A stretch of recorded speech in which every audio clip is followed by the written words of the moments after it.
Yeah, all right. Thank you everyone for coming to my presentation. So today I'm going to present my thesis, building generalist world models for embodied intelligence.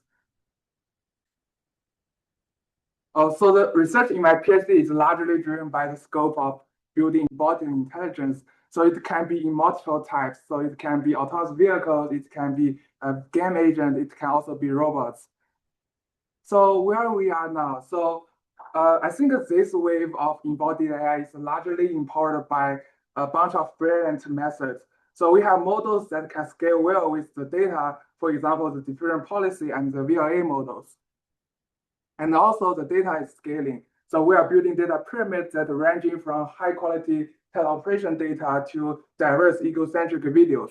And also we have observed impressive skin loss by scaling up the UMI data collected in our daily lives. So basically, we have thousands of expert demonstrations, and we are doing behavior cloning on those trajectories. So the question is imitation learning sufficient? So if you look at the development of large language models, for example, OpenAI O1 and DeepSeek R1, you will see that after large-scale supervised pre-training, they do RL post-training, where they use search to further reinforce the capability of the models. And also, if you look at this baby, he's cleaning his nose with a drill. I'm pretty sure he never seen this behavior before from the others, but somehow he figured out that this is an effective way to clean his nose. So we, as humans, we learn not only by behavior cloning from the others, we also search randomly with counterfactual actions. So that's how we figure out the functionality of different tools and improve ourselves. So I want to argue that learning alone cannot achieve the end of intelligence, at least to the human level. Yeah, and also if you read a bit less, I think the main conclusion is that long-term progress comes from methods that scale effectively with compute. And also the two methods that seem to scale arbitrarily in this way are search and learning. And also I think around 2025, we, especially large language models have come to the era of experiments. So data that is generated by the agent interacting with this environment becomes more and more important. And also, as Sergey Levin said, learning is to use data to extract patterns, and search is to use computation to extract inferences. And learning allows us to understand the world, and search leverages that understanding for emergence. So this too will happen in an accurate way to improve the intelligence. So for large language models, it's very natural to transfer from learning to search because it operates purely in the textual space. You will not break anything if you do language-based search. But for the embodied agent, that could be very challenging because it interacts directly with the physical world. So this is two recordings where I deployed our table busting policy last year. So we broke two balls in one single afternoon. So you can see that such counterfactual actions in the real environment is quite extensive. Yeah, we don't have so many balls to break, right? Yeah, so the question is how to search effectively at a low cost. So I think the requirement of search is basically you need to know the consequence of your actions. So what if we have models that can simulate that consequence? So this brings us to the concept of world model, which is a transition function that can predict the future state conditioned on actions and history. So why this is important? So if you have a model that with such functionality, essentially you have a simulator of the real world. So you can use it to replace the real world. So say, for example, if you have a sufficient compute, you can initialize a lot of environments in parallel. So it's quite scalable. And also it's easy to go back to any initial state. You just reset the state. So it's highly reproducible. And also it's quite safe because it happens in the virtual environment. So all of these features can help counterfactual search. So with the world model, you can use it for data generation, and you can also evaluate the policy inside the world model. And also you can do model-based planning at test time to further improve the performance. And also you can do reinforcement learning inside the world model. Yeah, so how to build such a kind of model? So I think a conventional method leverage physical engines, physical simulators to do world modeling. So the good news is it's quite consistent. You can basically control everything precisely inside the simulator. But the limitation is that introducing new environment and new assets requires repetitive engineering efforts, and there's always a symmetrical gap. And in the past few years, I think driven by the progress of a generative world model, generative models becomes a more promising paradigm. So it's purely data driven, and it can be scaled up with the compute and the data. So you can imagine after the compute and the data reach a certain level, the generalizability and also the quality of the generative world models will surpass classical simulation. So my research also mainly focused on the second category, generative world models. So in the past 3 years, I pushed this category of model in 3 main directions. So first is generalizability. So we not only want the model to be able to simulate a single environment, we also want the model to be able to simulate a more diverse environment so that it can also improve the policy generalization in these scenarios. And also we want the model to be efficiently adaptable. So by adaptability, I mean the model can be efficiently adapt to a new environment or a new action space with minimal compute and sample. And also to get the reliable feedback from the world model, it has to be not only precisely controllable by the expert actions, but also controllable by the counterfactual actions. So this requires the model to improve the controllability. Yeah, so I started work on generative world models 3 years ago. So before we started, there are already some world models. So most of them are in for game and driving scenarios. And there are really some robot world models. And also, as you can see, most of them are still focused on single environment and has a relatively low quality. So in my PhD, we present a series of world models. So I work on world models in multiple domains. So I start from autonomous driving and also the video games, which is like a high data regime. And then I shift my focus to the robotics. So we build 2 robot world models. Yeah, so I will introduce those works one by one. Yeah, so first I'd like to introduce a series of driving world models. So basically, it's GenAD, Vista, and Real Thing. So so in 2023, there's a concurrent work called Drive Dreamer. So it's a driving world model on the public data set called NewSense. So NewSense is a perception data set used for perception tasks for autonomous driving. So it has 5 hours of driving data, and it is collected in Singapore and Boston. So the model trained on that can generate plausible future videos, but you will find that it's very hard to generalize to a new city or a new scenario. But I think that the main potential of video world model is to generalize. So because it's purely data driven, it doesn't restrict by the data format. So ideally, we want a model that can generalize to any cities and any geographical scenarios. Yeah, so we realized that on YouTube, actually, there are thousands of hours of driving tour videos. So our starting point for this project is, can we leverage the massive YouTube videos to improve the driving video world model generalizability? So driven by this motivation, we collected the largest public driving video dataset as far as we know to date. So it contains 2,000 of hours of videos, and it covers 40 countries, and it's 370 times larger than NewSense. And also it's used by NVIDIA Cosmos team as a default evaluation set.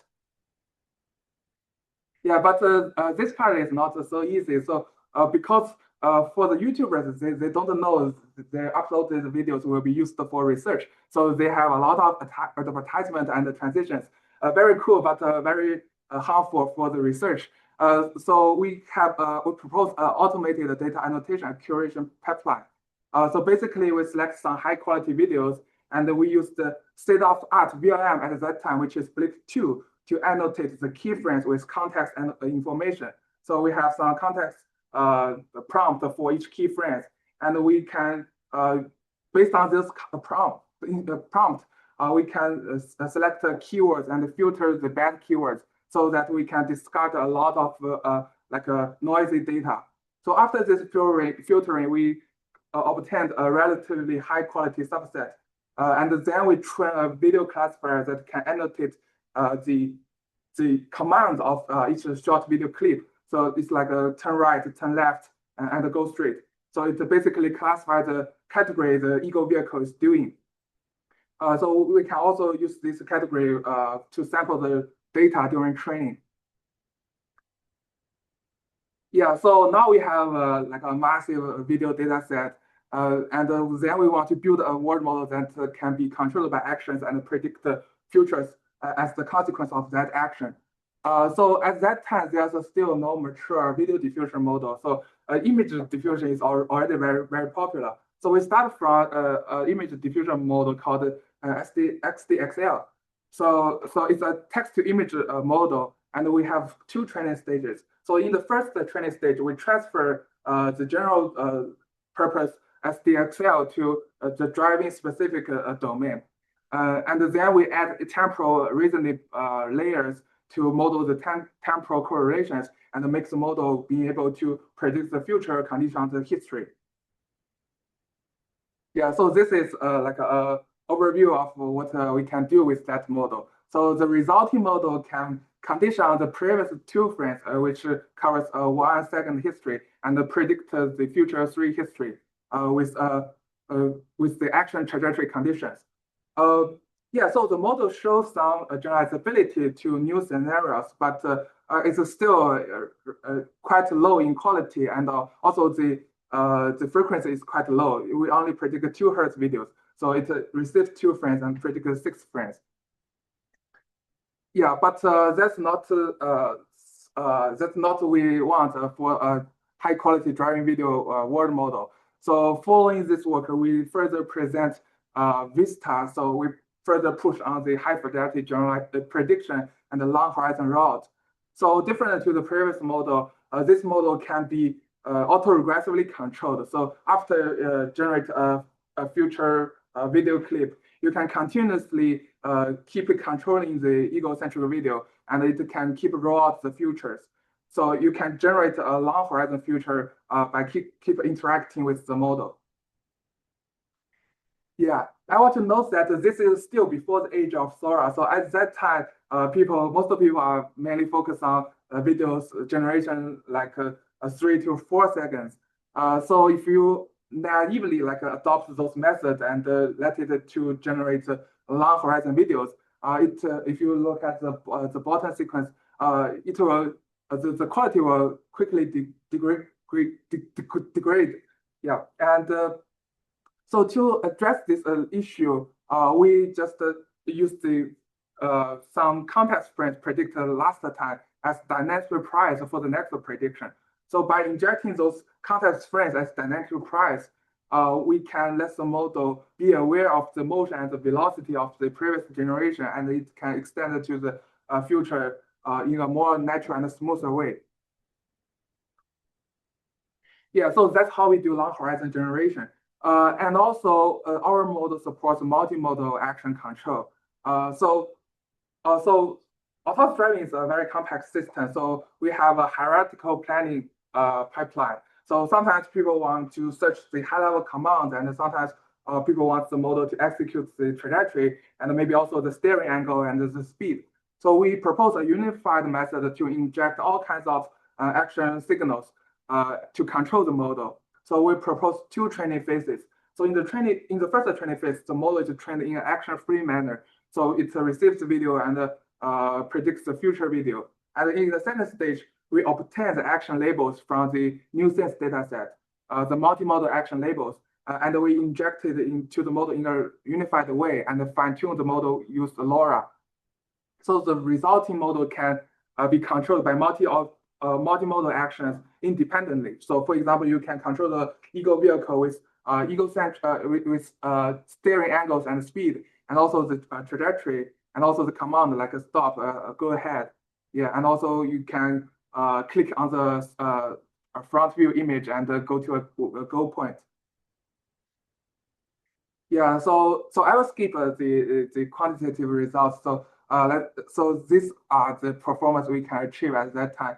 So the model is able to generalize to open world scenarios in a zero-shot manner, and also it can be continuously interacted with for a longer horizon. So at most we can reach like a 14 seconds video generation.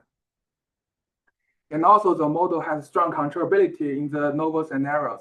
So we are able to send the different trajectory to the model, and it can be controlled accordingly and in a zero-shot manner. Yeah, so that's about GAD and the Vista. So after this two work, we realized issue in the past two works. So basically, we are using YouTube videos and expert driving video dataset to train the world model. But all of those data come from the real world. So there's a bias in the real world driving data because people always drive safely, and it's very hard, it's very risky to do some like collisions, those failure corner cases. So, but the goal of a world model is not to simulate the expert actions. It also needs to be able to simulate the counterfactual actions. So the model trained on those real world data has limitation in modeling, in following those counterfactual actions. So for example, you cannot let the ego vehicle rush to the roadside. So yeah, but this is quite challenging to address because for driving, you are controlling a vehicle, so it's very challenging to collect the data in the real world. So how to address this issue? So in this work, we propose using non-expert data generated in simulation to solve this issue. So because diffusion model has strong composition abilities, so you can cover the real world generation with the real world videos, and you can also enrich your action distribution with non-expert data generated in simulation. So in simulation, we just deploy some random policies, also it can generate some dangerous trajectories, but it's totally safe because it's in simulation. So after training on all of the data sources, if you condition the model on the real world images, it still can produce realistic futures. But because the model is exposed to more broad action distribution, so it has the idea what will different action behave. So it can be it can follow the counterfactual actions more genuinely. So once you have a world model that can be more precisely controlled by counterfactual actions, that means you can also receive more reliable feedback from the output. So we also observed the improved reward correlation if we use the model trained on the non-expert data. Yeah, so that's basically the three driving video world model works. So after this works, I realized an important issue. So all of the models requires a lot of compute to train. So for example, for racing, it takes 14 days on 48 100 GPUs. And for Vista, it costs 8 days on 128 A100 GPUs to train. But I think ideally we don't want the model to be so costly to obtain. So I start to think about the question like, how can we obtain a new world model, like for a new environment, for a new agent that only requires like let's say hundreds of training steps and hundreds of samples. So that leads to Edward. So that's also inspired by the human behavior. So we as humans, we can rapidly adapt to a new environment as without too much compute and samples. So for example, if you are provided with a video game and it has 4 keyboard buttons, so at the very beginning, you have no idea what's the functionality of each button, but you just need to press each button once and you have some samples generated, and you observe those samples, and then you can quickly realize the functionality of each button. And even the agent moved to a different location, you can still imagine the consequence after you press each button. Yeah, but that's absolutely not the case for the previous video world models. Yeah, so how to solve this issue? So we argue that the main reason the previous or generative world model are not so adaptable is because it's portrayed in an action agnostic manner. So by action agnostic, I mean they are portrayed on unlabeled videos, at most with a text prompt. So by training on those videos, you can have high quality generation, but you cannot establish the causal relationship between the action input and the future outcomes. So after pre-training, it still requires massive action labels and the cost training to obtain a highly controllable world model. So I think it's maybe the solution is if we can incorporate action conditions during the pre-training of the world models. So if we have some way to extract the action conditions from the videos, and we just condition the world model on those action conditions during the pre-training phase, then after pre-training, the model already understands the relationship, the causality between the action inputs and the future outcomes. So it can easily adapt to any new action spaces. Yeah, so towards this goal, I collect a huge data set by myself. So this is also a very interesting experience. So I just import more than 1,000 of video games from the internet, and I play all of them using random agents. So this results in a very huge data set. I also combine this data set with a lot of robot arms and vehicles and also the human videos. But the question then becomes, now I have a very huge data set, but most of them I don't record the action labels, and also all the action spaces are very diverse. There's a new unified way to represent the action space for all those environments. So to address this issue, we propose latent actions. So basically, we train a variational autoencoder. So the input to the encoder is the current frame and the next frame. And the encoder will compress these two frames to a compact latent vector.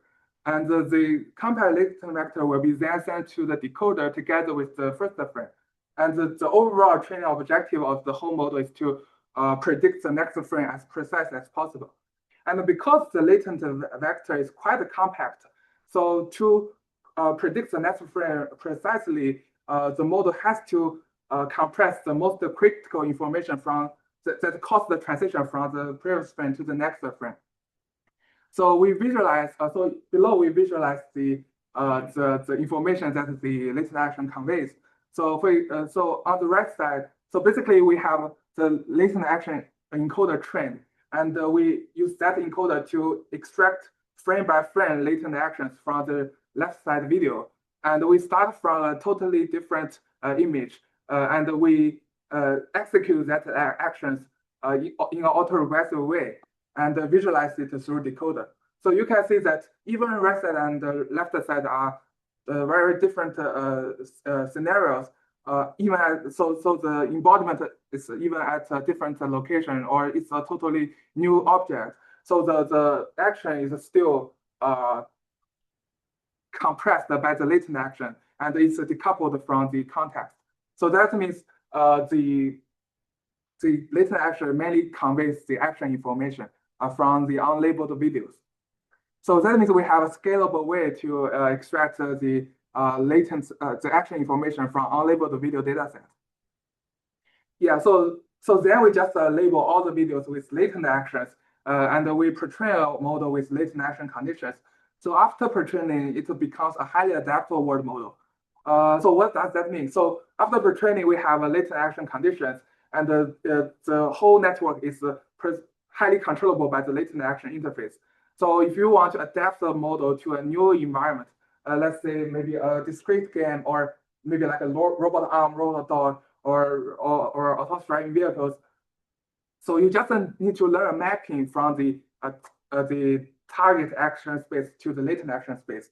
And once this mapping can be constructed, the target action space can control the whole network through the latent action interface.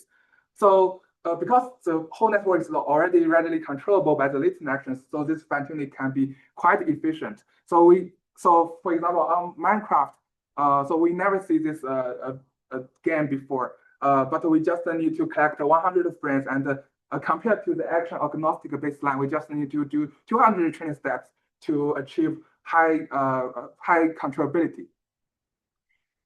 Yeah, so with a highly adaptable world model, you can do a lot of things. So for example, if you encounter a new environment, you just do some random actions and you got some samples, and you can quickly learn the action controllability for that action space through our adaptable world model. And if you have a goal, you can do optimization search to achieve that goal efficiently.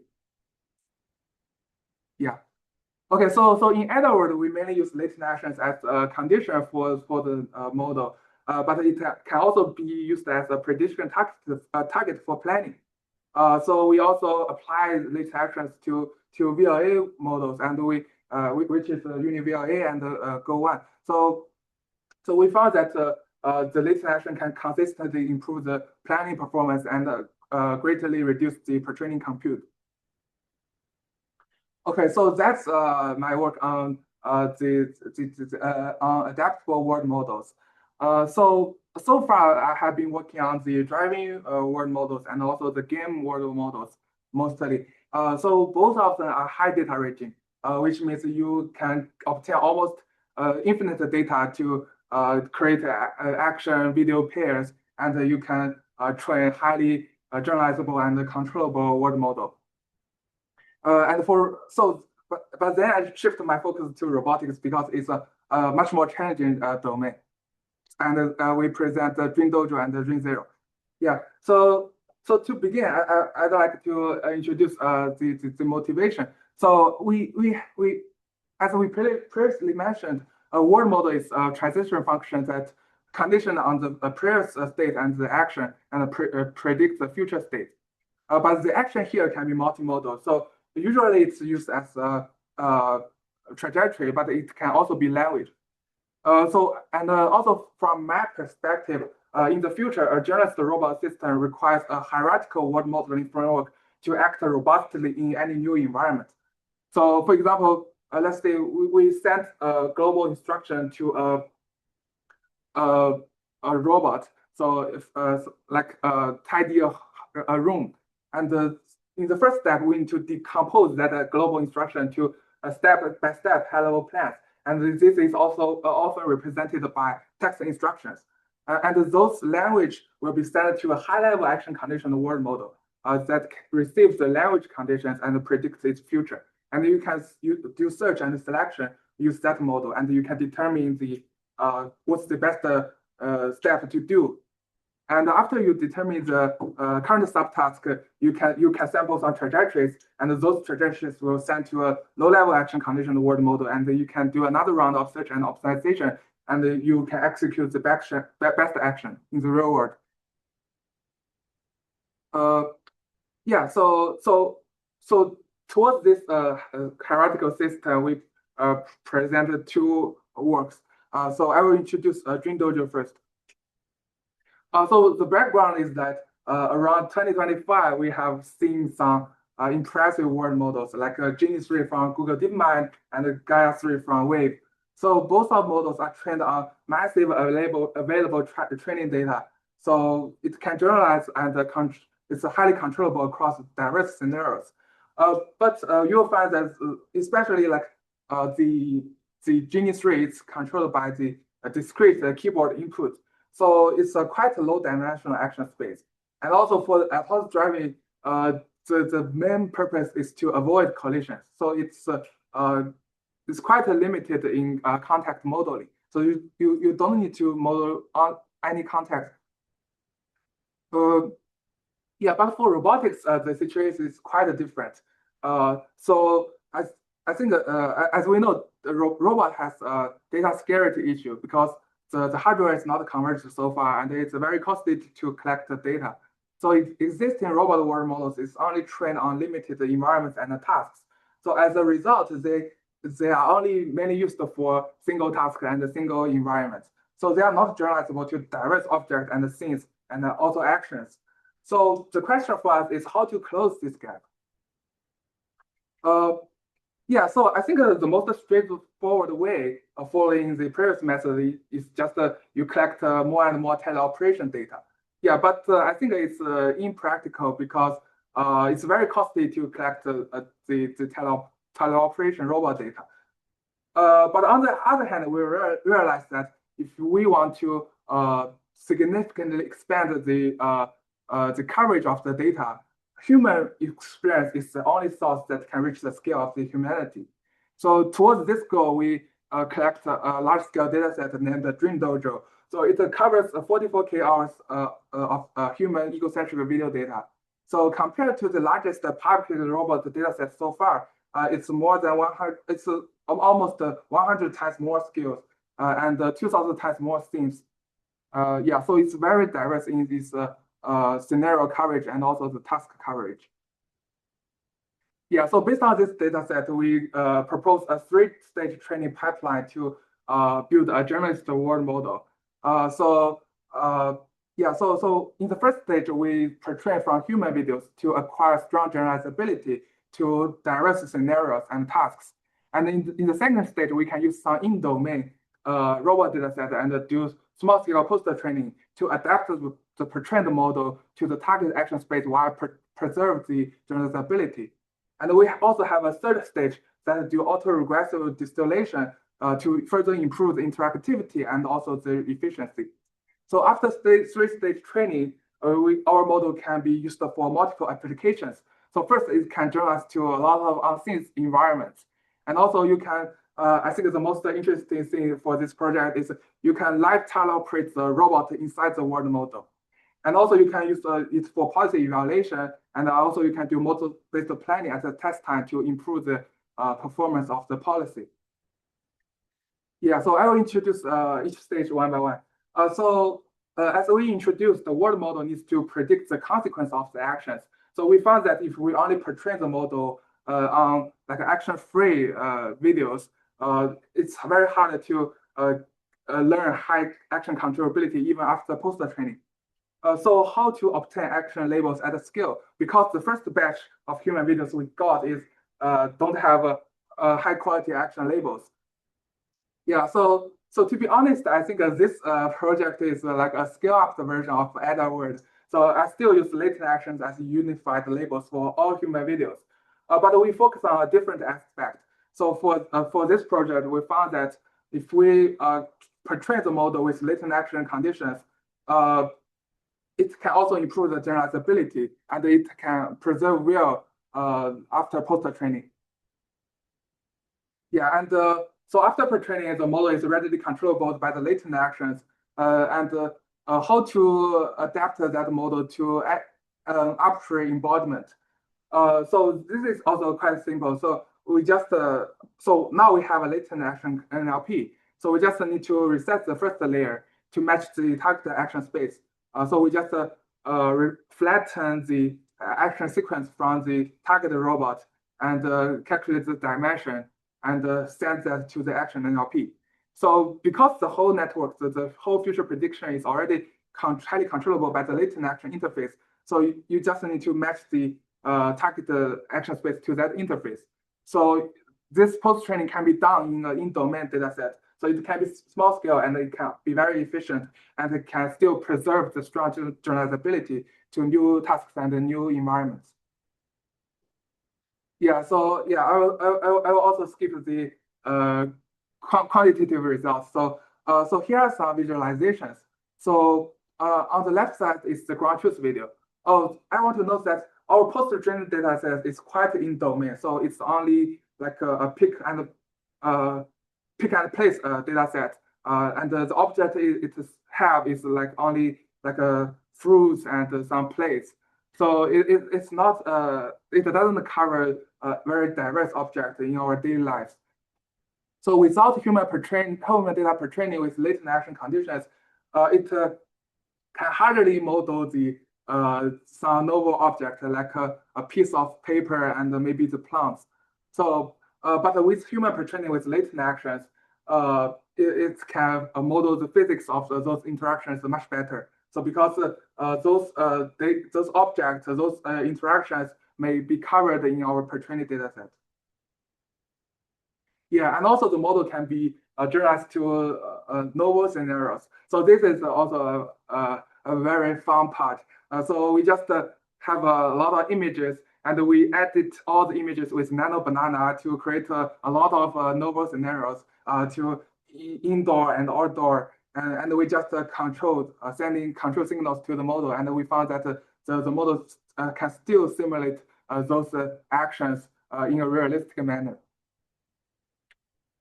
Yeah, and also because our model is trained on latent action, so it's a unified representation, and it can be efficiently adapted to different kinds of embodiments. So we call it a generalist robot world model. But if you treat a human as an embodiment, it can also be a human world model. So in the first video, we post-train our model on EgoDex, which is an egocentric human hand interaction data set. So we convert the action information to the manual format, and we send those manual actions as target actions and post-train the model. And in the second video, we just directly control the model with latent actions. So you can see that the latent action can represent some dexterous actions. And I think it's very interesting to think like if we have a latent action policy and a latent action world model, if both models are sharing the same latent space, maybe they can connect with each other. Yeah, and also we can post-train our model to AGI bot and also the bimanual YAM robots. So it shows a strong generalization and controllability.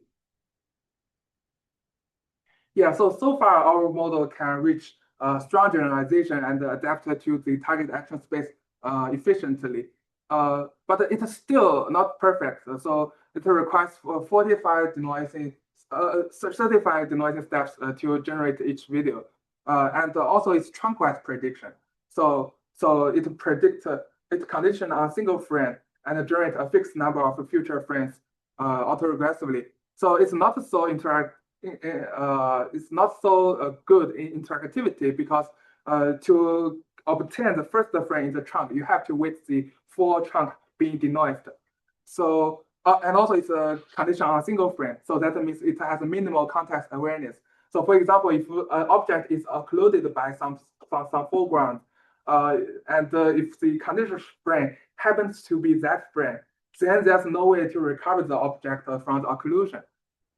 Yeah, so ideally we want a model that can operate at real time, and also we want it to be pure autoregressive in interaction. So we can readily use each generative frame, and the future generation doesn't depend. The future generation doesn't depend on the. The current generation doesn't depend on the future generation. Yeah, so we wanted to support the longer context so it can recover from some occlusion scenarios, and also if all the properties are matched, we can enable real-time streaming. Yeah, so to achieve this, we leverage a technique called self-forcing.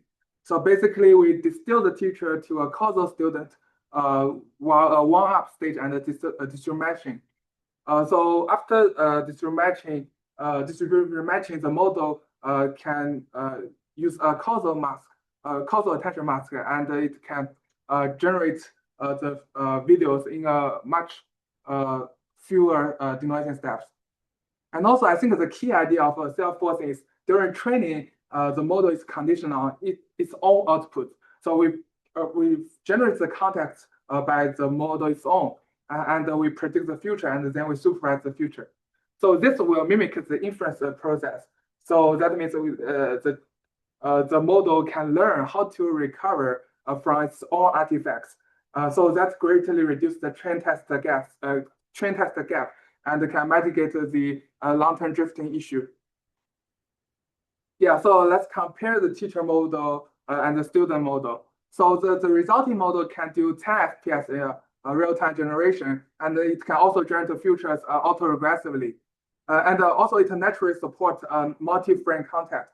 So as you can see, the teacher model is very slow in interaction. So after it generates its chunk, it has to wait for a while for the next chunk to be ready. But for the student, you can interact with it in a streaming manner. So after you visualize the current frame, the next frame is already generated and readily usable.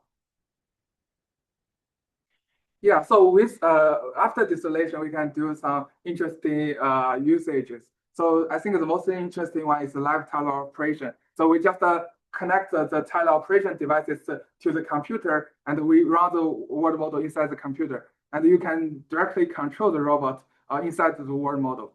Yeah, I'm pretty sure this action trajectory is not in our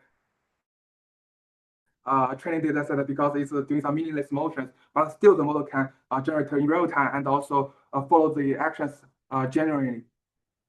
Yeah, and also you can control the robot, the virtual robot, to grasp something. And if you release the robot hand in the air, the apple will drop to the ground. So it means it understands the gravity.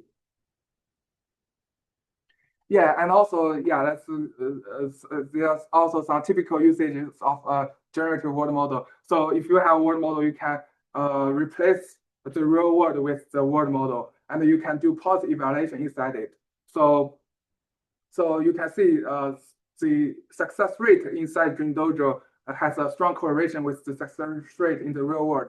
So that means you can use the generative world model to quickly filter like tens of checkpoints.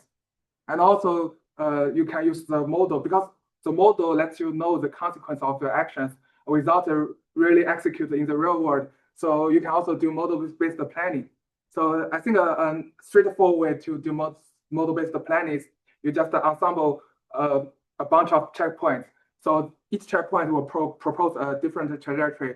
And for different situations, the different checkpoints may have different advantages.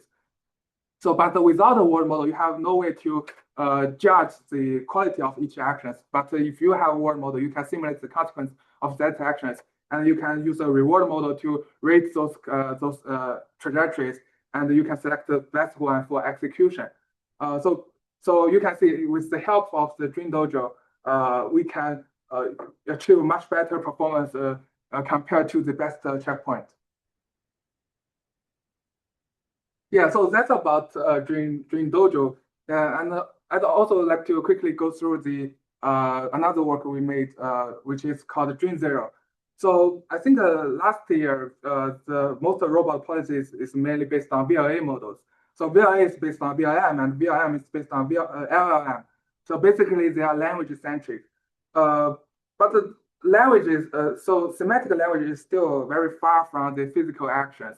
So the previous methods requires a lot of data collection to learn that mapping to obtain a good policy. So on the other hand, the state-of-art text-to-video generation model already has strong generalizability, and it will plan the future in the video space. Plan the future as videos. So as you can see, so after a video is generated, if you look at the video, I would say if you don't consider the occlusion, basically all the actions is already determined in each task step. So our key idea for this project is if we can build a unified policy that jointly predicts future state and actions. So we built this model upon video models. And also because the video plan is already generated and it's deterministic for the action extraction, that's also the lesson we learned from latent actions. So basically, you are changing a planning problem to an inverse dynamics modeling problem. So unlike VLS that needs to learn planning from scratch, it's much easier. So the model is composed of a word model and an IDM model. As the word model already has strong generalization by text-to-video pre-training. So by this formulation, our hypothesis that such a model can preserve more pre-trained knowledge because the adaptation is more smoother, and also it can learn more effectively from diverse data. and maybe it can generalize better to unseen tasks in unseen environments. Yeah, so this is our architecture design. So basically, we want to add the minimal changes to the pre-trained model. So we just add action encoder, action decoder, and a state encoder to provide all the necessary information for planning. And we send both video tokens and action tokens to the video and supervise both tokens via flow matching. And this model is a causal model. So at inference, we can use KV cache to reduce the computation cost. And also because the main usage of this model is for a policy. So policy is naturally closed loop manner in deployment. So we can always receive the real world observations. So you don't need to worry about the error accumulation, and you can update the KV cache with the real observation. Yeah, so after like train this model on 500 hours of direct data, we observed the impressive generalizability to new unseen tasks. So basically, I think we are the first time to stress test the model in very diverse scenarios, and we prompted the policy with unseen verbs. So those verbs like untie, stack, like iron the shirt, those verbs are not contained in our robot training data set. But it may exist in the pre-training suite, but it's not exist in the robot data set. But still, the model can do those tasks. So I think it shows strong zero-shot generalization. Yeah, and also because the current model has two outputs, which is the video and also the actions. So we can also learn the policy by supervising the videos. So we do cross-embodiment transfer from other embodiment by supervising the video only. So it also shows some improvements in the tasks that transferred from the other robots. Yeah, and also compared to previous VIs, it demonstrates better data efficiency. So we reached state-of-art performance on two lead benchmarks. One is the Momo spaces and another is the Robot Arena. So we surpassed the previous state-of-art pi 0.5. So especially Momo spaces is designed for zero-shot policy evaluation. So our model, also we train a variant of Dream Zero called Dream Zero Droid. So it's trained from scratch only using the Droid dataset. And it can outperform pi 0.5, which is trained on 10K of hours of real-world robot data. So that means the world action model may have better data efficiency compared to the previous VLA pre-training pipeline. Yeah, so yeah, and also to summarize, like it's a surprise that Dream Dojo is reported by VentureBeat, which is one of the most popular venture media in the United States. And the previous reports includes OpenClaw, OpenAI GPT Codex, and the Anthropic Cloud Optus 4.6 release.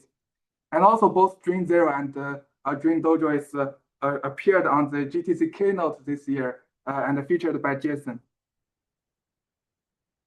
Yeah, so in conclusion, so we started from 3 years ago, and we work on multiple directions and multiple domains. And it's very exciting to see we and the community have pushed the frontier so far in the past few years. Yeah, and I hope I can keep bringing something new. Okay, so we also received some recognitions from the community. So all of my research projects are open sourced. So we have received hundreds of stars.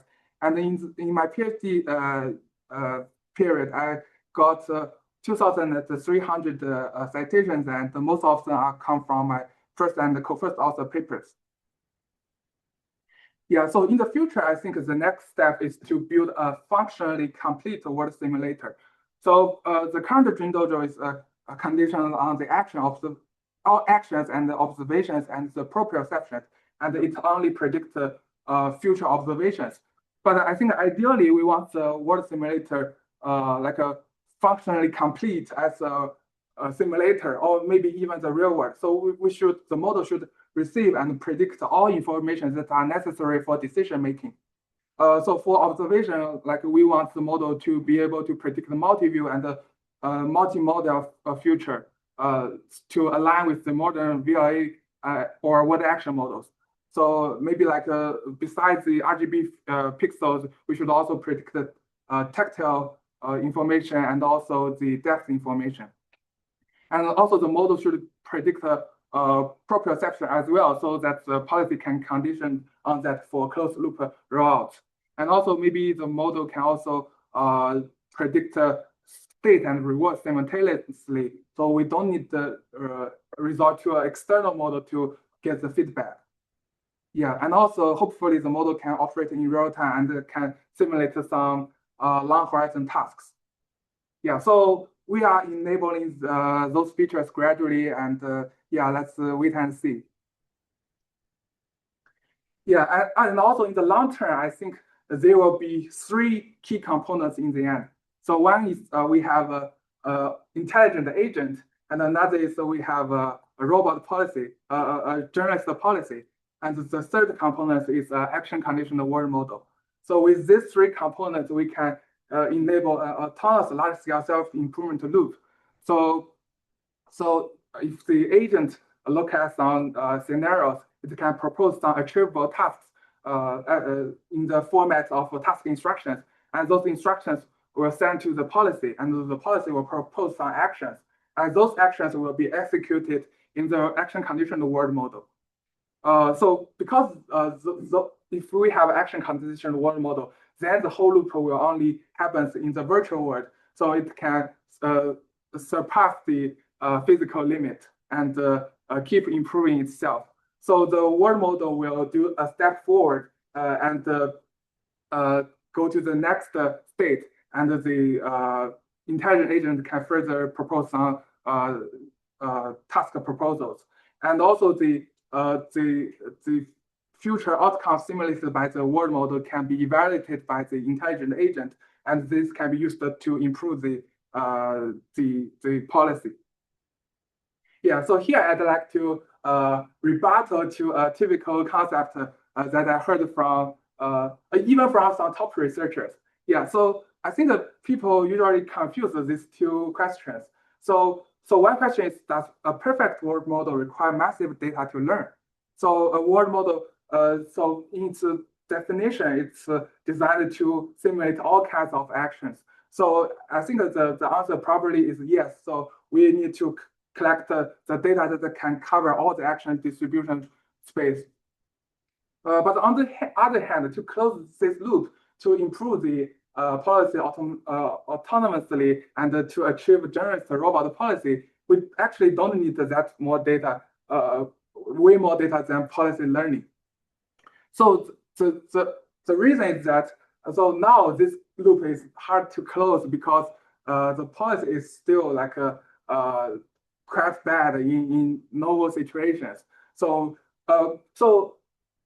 in fact, a world model to be useful for policy improvement, it only needs to simulate the action distribution that a policy may output. So after the policy becomes more and more mature, it has strong generalization in new scenarios. The action distribution output by policy will actually become narrower and narrower. So that will gradually reduce the burden of the world model. So it can only need to focus on simulating a narrower and narrower action distribution. So that makes it easier to learn and make it to provide more reliable feedback. So, and a more reliable feedback will further improve the policy, and the policy, after the policy is improved, it's the action output will, the distribution will be more narrower. So maybe in the end, it will become almost like a near expert distribution. Yeah, so I think once the loop is closed, it can be accelerated by autonomous collecting the data with some more and more mature policies. Okay, let's move on to the acknowledgement part. Yeah, so I didn't practice this part too much, so let's see what I will say. Yeah. So first of all, I'd like to thank Professor Jun Zhang, yeah, who supervised me a lot. So who always encouraged me to work on the hardest problem and think critically. Yeah, and he also helped me to make multiple key decisions in my PhD period and gave me the highest degree of freedom to explore new directions. Yeah, and also I like to thank Professor Hong Yang, who is almost, I think, like my second advisor, also who supported me to start working on the world models and suggest me to shift my focus from autonomous driving to robotics. Also, I'd like to thank Professor Yiluan and Professor Chuang, who gave me the opportunity to do a remote collaboration and give me prompt feedback and always make sure I'm working on the most promising directions. Yeah, and also I'd like to thank Yuke and Dr. Jim, who gave me the opportunity to work at NVIDIA Gear as an intern and support me with very rich resources. Yeah, and also I'd like to give my special thanks to Joe, who is my main mentor in my last year's internship, and now he's a founder of a startup. Yeah, so I think my research scope and also the mindset is significantly improved by Joe. And yeah, I still remember like last year, every time we feel depressed and feel we are blocked, Joe is always there to encourage us that how impactful this work will be if we can make it. Yeah, and it's true. Yeah, so we do have some impact to the world, I think, and now everyone is talking about the world action models. Yeah, and also I'd like to thank my awesome co-authors. So like Chun Lan, who guided me to how to do the first paper writing and how to design the experiment to the submission and the rebuttal. And I also like to thank Jiazhi, Yihan, and Kashap. We work on the driving video world models together. And also I like to thank Qingwen. I collaborated with him with on some great VLA models. And also Siyuan, we work together on the adaptive world models. And also I like to thank the members at the Gear, Shenyuan, Will, Kyle, Ayang, Yunhao, and Siheng. So yeah, so they gave me a lot of support and suggestions. Yeah, and also I like to thank my great collaborators. So all of these works are impossible without the support from them. Yeah, I just list some of them. So very thankful for their onboarding me, like helping me and discussing with me. Yeah. Yeah, and also I'd like to thank my lab mates who gave me the warmest welcome when I arrived at Hong Kong and make me feel like home, and we have a lot of fun together. Yeah, and last but not least, I want to thank my parents. I think they are the best parents in the world, and so they always, I think their love always make me can move on bravely without too much concerns, and yeah, they always make me sure I take care of myself beyond research and to be work-life balance. Yeah, okay, that's all of my today's presentation. Thank you, everyone.